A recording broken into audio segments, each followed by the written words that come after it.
So the definition of stress is that it is a force that causes change in your life. So you think about that. What are some other forces in our life? Gravity is a force. Would you say it's good or bad? It's neither. Gravity can make you fall and break a bone, or it keeps your feet on the ground so you don't float away into space. So you can't say it's good or bad, it's how you use it. Same with fire. Is fire good or bad? It's neither. It can cook your food or it can burn your hand. Doesn't mean it's good or bad, it's neutral. Stress is the same way. You think about money. Money can fund some seriously evil terrorist activities, and you could say, well, money's bad in that case, but then it can also put your kids through college. So you can't really say money is good or bad. It's neutral. Same with stress. Stress is not good and it's not bad. It just is. It's a force that'll cause change in your life. That change can be good or it can be bad. That change can be in the 3 dimensions of life, which would be emotionally it can change you, physically it could change you, or chemically it could change you. But stress by itself is not good or bad. Herbert was a patient of mine who had pancreatic cancer. Pancreatic cancer, as you may know, is a very deadly type of cancer. Very, very few people survive it.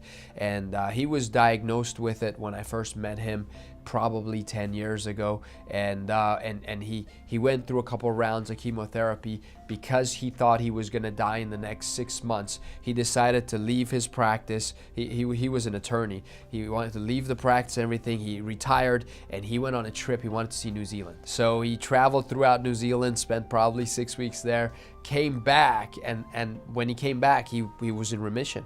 The cancer seemed to be gone, and he was a patient of mine throughout that time. We were working with building his immune system, strengthening his nervous system, making sure he's free of any abnormal stressors on his life, and increasing his ability to handle those. So years later, he had an imaging study done, and the doctors looked at him and looked at his MRI and said, wow, this cancer is everywhere. It's taken over your intestines, your kidneys, your liver. It's spread to your spine. Multiple segments in your spine have cancer in them. You have a few days left to live.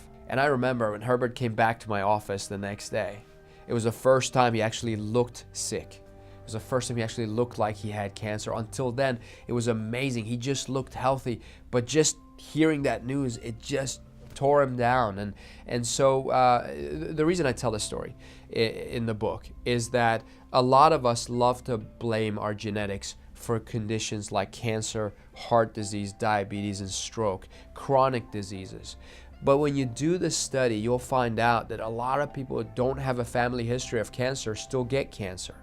And there's plenty of people who have a terrible family history of cancer who never get cancer. So why is that? If cancer was genetic, then we would be able to predict exactly when this person is going to get cancer, at what age, and what type of cancer. But we can't predict that. We don't know, because things need to activate the genes that cause that cancer. Here's an example. A few years ago, it was a news report, the gene for the hangover was discovered. So apparently we all have a gene in our DNA that causes hangovers, but none of us are walking around with a hangover. We only get the hangover when we drink too much. And some people may not have that gene, but most people do. So does that mean that the gene is causing the hangover, or was it drinking too much that caused the hangover? We all have a gene for sneezing and coughing and vomiting, but we're not walking around doing those things. We just have the genes. Something has to irritate our nasal passage for us to sneeze. Something has to cause us to vomit. It's for that genetic program to get activated. Everything is genetically programmed in our bodies to different various degrees. And yes, you may be more susceptible to cancer based on your genetics, but it is not a death sentence. As long as you protect your environment, as long as you protect the internal, external environment of your body, you can prevent cancer. And what we've found in our office with all our patients is that the beautiful part is it's a lifestyle, and a healthy lifestyle we found prevents cancer, but it's the same lifestyle that prevents heart disease. It's the same exact lifestyle that prevents diabetes. It's very, very simple. Let's take you as a person, as a whole, and constantly make you healthier and healthier and healthier, and you'll watch these things not happen or disappear. The brain is the only organ that you cannot transplant, which is a good thing, because your personality and everything you've learned in your life is right in there. Here's the reason I talked about that is we talked about how stress is an outside force, that your environment affects how your body responds, and your genetic program on the inside of your body determines how your body responds.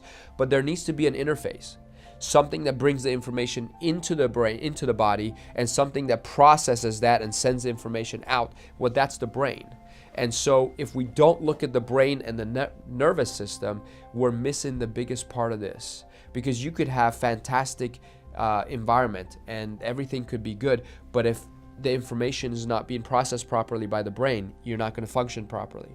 And if those nerves are not carrying that information out of the brain to the various organs of your body won't function properly. Here's an example. 20 separate organs have to come together to digest your food. Now, what is digestion? Most people would say, well, that's turning food into energy. That's only a small part of it. You see, what the body is doing is actually making more cells. Your skin only is alive for 30 days. Your skin dies every 30 days. You have new skin cells. Your liver is only alive 24 days. Every cell in your liver dies every 24 days, gets replaced with a new cell. Your taste buds are only alive every 8 days. That's why you can burn your tongue with lunch. Within an hour, you forget about it because it heals that fast. Everything in your body is constantly repairing and regenerating. Those 20 organs that work together to digest your food are actually taking what you ate and creating liver cells, skin cells, bone cells, tongue cells, lung cells. All of that is regenerating. It's being done by those organs together. Now, those organs, they don't talk to each other. They're only connected to the brain. And so the brain is telling the pancreas, we need more insulin. And then it tells the stomach, we need more acid. And it tells maybe the kidneys, hey, filter out some of the calcium. And they all work together to make the body work. The nervous system, the brain, is the master system in charge of all of those functions. How important is it that there's no interference on that system of nerves? We talk about the French paradox in the book, and the reason for that is because I believe how you eat is much more important than what you eat. Again, a lot of things in the book are countercultural. They go against what we've been taught and what we believe. Oh, as long as you eat healthy, you're going to be healthy. That is not true. How you eat that food is much more important. And the French are immune to heart disease. That's the French paradox. Why? Because they eat cheese, wine, and bread with almost every meal. Now, if we did that in America, the obesity problem would be doubled. It's already bad. But if you're in France, the only obese people you see are tourists. The French themselves are not overweight. So why is that? And the reason is because you need to be mentally and emotionally prepared for your food before you eat. Where do most of us eat our lunch? In the car, driving, while on the phone, biting into that sandwich. And the human nervous system, when in fight or flight, when in a state of heightened awareness, cannot process food properly. So you could eat the most healthy food in the world, and it will not act like it's healthy in your body. You won't process it properly.